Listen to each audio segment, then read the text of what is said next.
Bubbles only crash drastically. They don't have soft landings, period. I think we've started the crash of our lifetime. The signs that I'm right will be if we are down the first crash out of the major bubbles tend to be 40 to 50% in just 2 to 4 months. So I think we may now be in that since January, late January. We may be starting to go down. We've seen as much as 25%.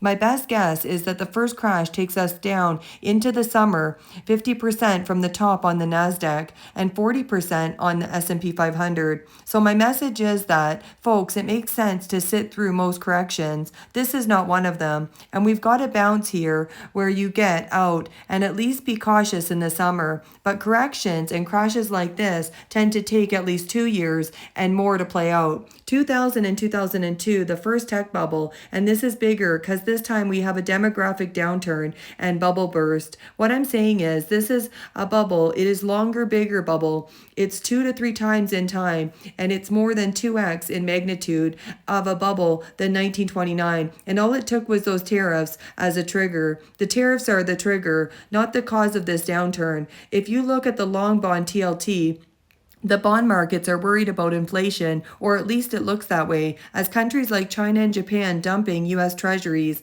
The stock markets are worried increasingly now, especially with the threat of tariffs of a recession. So slowing and higher inflation, that is the worst of all worlds. Again, what I'm saying, this is a perfect trigger. How can the economy come out when we never cleared up the depths or the bubbles? How can the stock market go higher when it's already bubbled beyond any valuation metrics in all of history? As soon as the economy starts slowing and businesses with way overexpanded are going to cut back on capital expenditures and cut back as economy slows in play, this is obviously bad for workers, and these workers that get laid off take down consumer spending, and then more consumer spending goes down. The more the economies go down, the more everybody gets scared. So that's the problem. That's the problem with bubbles, is they go up faster than normal. They're over leveraged, and then when they collapse, they go down deeper than people think. When we go down 50% on the Nasdaq by the summer, we're not going to bounce back to new highs for a long time,